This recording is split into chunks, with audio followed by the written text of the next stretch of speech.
Journal of the Kin. Jugust 5501. The air is thick with change, and the gods watch closely. Kriba, once defiant, broke down in tears today. In a trembling voice, they admitted to their change of heart. Hearcap, ever the believer in redemption, freed them from the prison, and in doing so they shed their old name and their old self. He became her, and she is now Miss Merkin. I think she will become a fine addition to our people. Boy Axe, too, has embraced the truth of this world, renaming themselves Timothy Late Clee 007. He is a strange one, but it is exciting that more and more kin fall into the clan. A great fire rained from the sky today, a shuttle from the Exodus Imperium, torn from the heavens by invaders. We saw their plight and could not ignore it.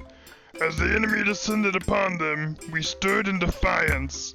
Late Night led the charge, his sharpened thrumbo horn finding flesh, but fate had other plans. In a cruel twist, Pygmy Pop's flaming arrow found his head, taking his ear and igniting him in an unholy blaze.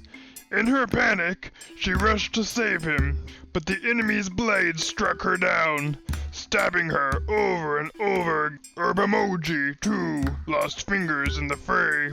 But the gods spared us. They all survived, and in their gratitude the Imperials gifted us with the Long Eye, a telescope, to bring us closer to the heavens, to the gods. But all is not well. Defidrium has become rebellious and defiant. We've imprisoned them, but they have made a habit of smashing through the prison doors again and again. We will have to increase security. The gentle Guinea longs for heavy armaments, for better protection, supposedly. Late Night, in his boundless kindness, granted her a triple rocket launcher. The tribe found an infestation of mega scarab hives lurking in the river, so we went down on a routine extermination. Just as we were finishing clearing out the intruders, the gentle Guinea decided to try out her new toy. Late Night stood in the way. The force from the blast pushed his eye from his skull. She claims it was an accident, but even Late Night has begun to whisper a paranoia that someone is out to get him. He has been like this for days now, eyes darting around at every sound, convinced the tribe is ready to sacrifice him as a meat shield.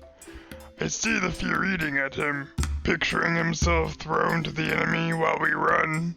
It hurts to see him so haunted, but I don't know how to convince him he's more than a pawn to us. The chinchillas breed faster than we can contain them. Pygmy Pop is overwhelmed by the naming. She has begun asking others for help.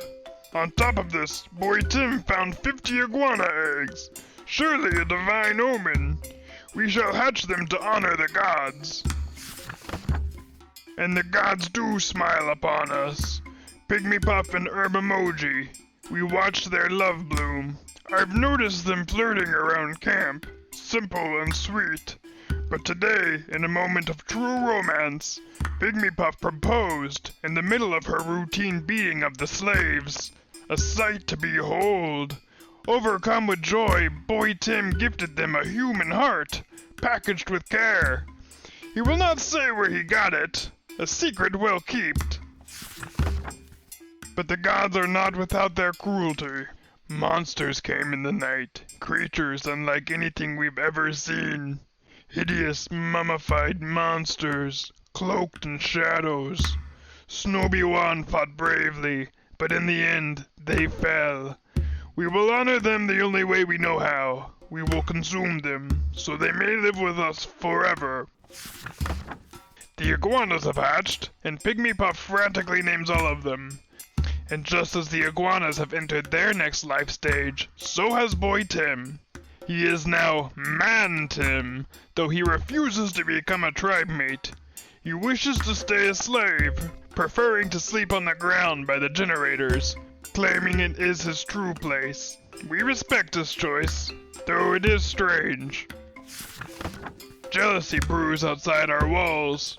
Raiders came, not for us, but for our animals, envious of the gods' favor. By the time we drove them back, 40 of our kin lay dead. Chinchillas, iguanas, and worst of all, Alpaca Pone, our alpaca. Oh, and Heercap also died. But the gods are not finished with Heercap.